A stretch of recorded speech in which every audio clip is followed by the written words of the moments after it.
It's Claire from Cube HR here, and I am joined by Stuart Lee from Genesis IT.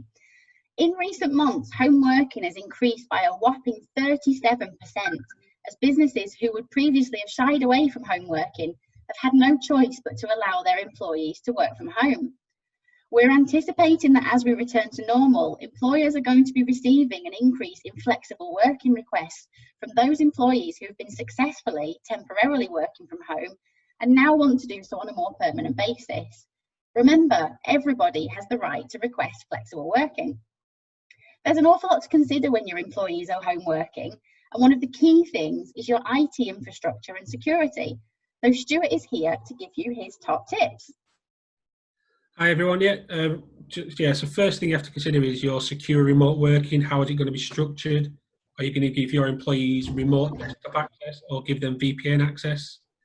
And then any device that they're going to be using to access your network and your data, make your company responsible for that antivirus. Don't trust the free version of some antivirus software they've got. Make sure that they use your company antivirus. It just means you can monitor that machine properly. And also make sure that your inbound firewall on your office network is configured correctly, so any ports that don't need to be open are closed.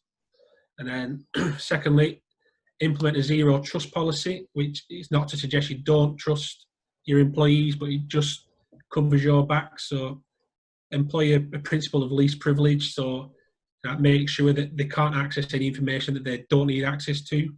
And by doing that, it just stops any accidental damage that they could cause, as well as causing the obvious. They might try to maliciously attack data they're not meant to access if you've got a disgruntled employee.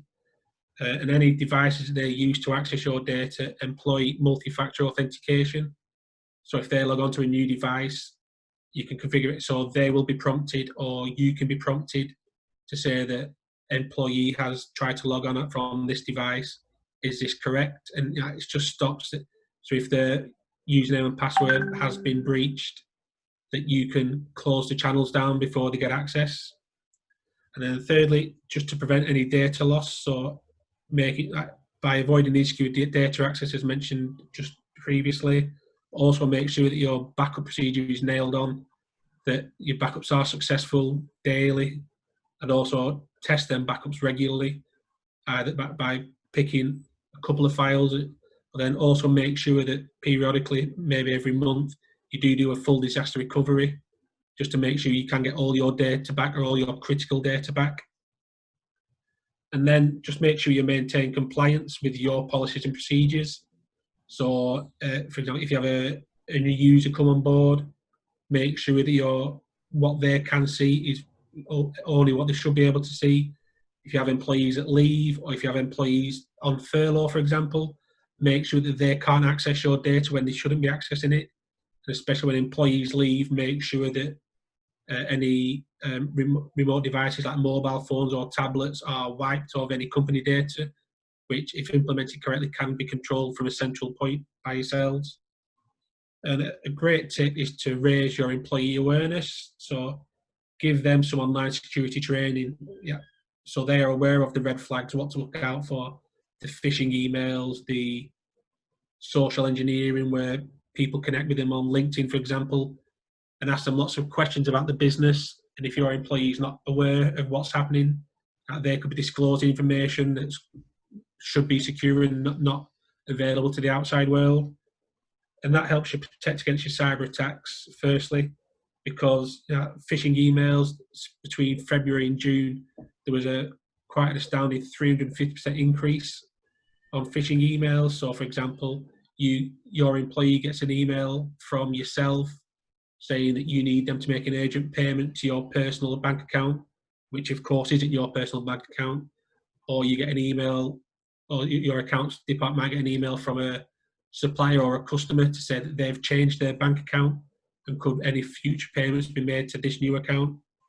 If they receive any requests like that, make sure they confirm that with the customer or the supplier, just to make sure that it is a legitimate email. And you can implement mail filtering and SPF records so it detects when emails don't come from the source it claims to be. So, but that gets into quite technical. So if you have any questions about anything like that, please feel free to drop me a message or ask Claire to introduce us. Thank you very much. That's great. Thanks so much for that, Stuart. It's really, really helpful. So basically what we're talking about is securing your remote working setups, making sure staff only have access to what they need, check your backups, make sure you keep compliant and educate your employees, and also make sure you're protecting your business from cyber attacks. If you do need any help getting your IT sorted for your home workers or for your business in general, then please do contact us, or you can contact Stuart at Genesis IT directly. Thanks for joining us.